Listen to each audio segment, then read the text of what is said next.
Hi, I'm Corey from IDParts.com. Today we're going to be changing the oil on this 2010 Jetta TDI using an oil extractor. Oil extractors are a really convenient way to change your oil because you don't have to get underneath the car. They tend to be less messy and they tend to be a little bit faster too. Before we get started, let's look at what you'll need for the job.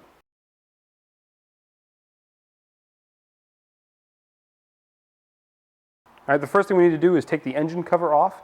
This pops up, there aren't any screws or anything. So just some firm pressure on all four corners, and that'll pop up. We'll put that down. And the oil filter is located right here. It's kind of hidden by a bunch of other stuff. And there's this pipe here that's in the way is an EGR pipe, which is already covered in oil, but we're going to try to limit how much oil we get on that coming up. All right, the first thing we need to do is get this oil, this cooler line out of the way. It's a coolant return line. It's just held in with a Torx 30 screw here. We'll just scooch that up, buy us a little bit more room. Now we're pretty finicky about keeping this car clean as possible, so we're going to cover up that EGR pipe with some rags. Take our oil filter wrench, pop it right on the cap. I'm just going to start loosening it up. Take the cap off, put it to the side. And we're going to take our oil filter here, we're going to drop it in an oil drain pan. Now that we've got the oil filter out, we're ready to extract the oil. We're going to extract the oil through the oil dipstick tube, actually. So our first thing is take that dipstick tube off. We'll wipe it down, that way it doesn't drip all over the place. Right up top. Now for this oil change, we are using the power extractor from Motive.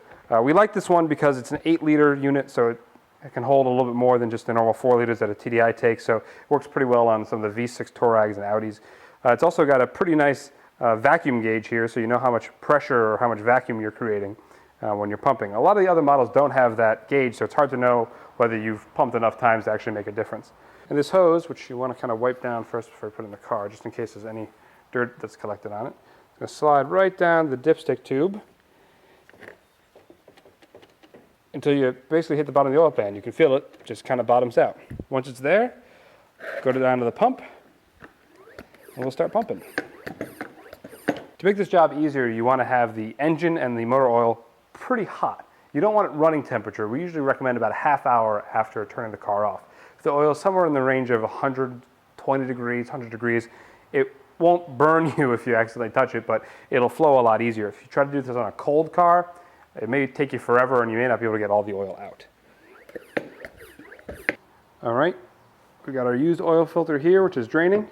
And while our extractor is still extracting, we will replace the O-rings on this top of the oil filter housing. It's kind of like a spindle top. The only O-ring that we're worried about is this one right here. It's got its own groove, and we're going to try to just get it pried out here. Now look very carefully because there's 2 grooves on this top, and this bigger one is where the O-ring has to be. It's really easy for the O-ring to get caught on this groove when you're putting in the new O-ring. If it gets caught there, it's not going to seal, and the oil filter housing is going to start spewing oil all over the place. So it's important that we get it in the right slot right there.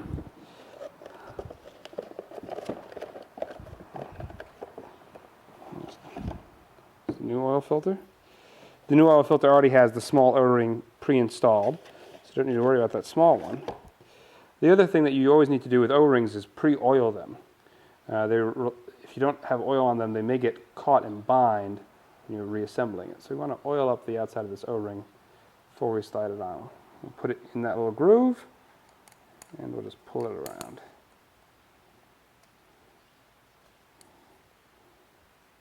There we go, now we're done.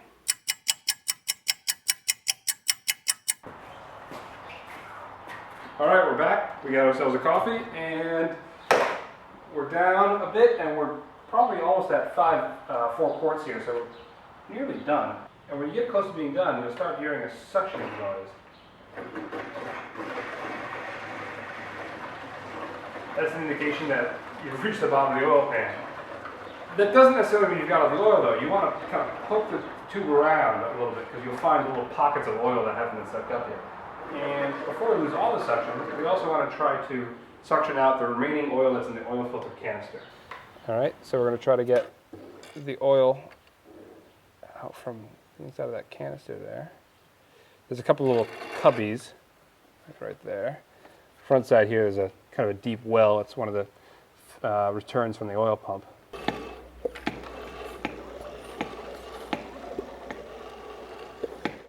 All right, now that we've got all the oil out of the car, we're going to put the new oil filter back in. This is what the it's oil filter for a BRM or a CBA or CJA looks like. And this spindle portion goes facing down. Just pop that right in there. Just give it a firm push. It'll click in place. And then some people prefer to pre-fill the oil filter housing with some oil. That way when you start the car, first thing, it already has oil in the oil filter housing. So we're going to do that with this car too. Okay, we're using an oil pour jug for this. Makes it a little bit easier and less messy than trying to use a 5-liter. Kind of burped it there. All right, it's enough. Now we put 4.5 liters into the jug, so we should have plenty to fill up the car with. All right, and we'll check the level. This is a preliminary check. We'll do the final check after starting the car. Okay, we're pretty much just under the high mark, so we'll leave that there. Close up the oil cap here. Get some of the dirt off the top of it. Set it down. We already put the new O-ring on this top, so we just got to slide the top into place. You want to get it started with your hands. It's very easy to cross-thread this top.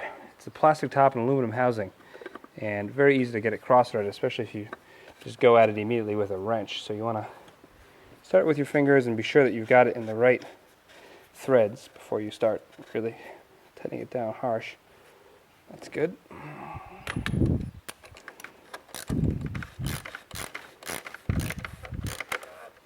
We'll take the coolant line, and we'll put that back in place there.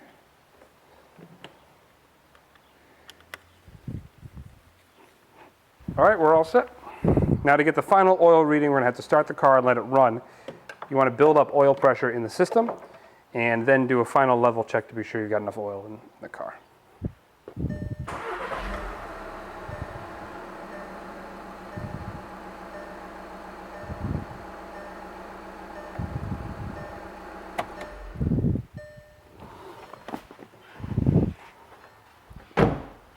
Nice sounding motor.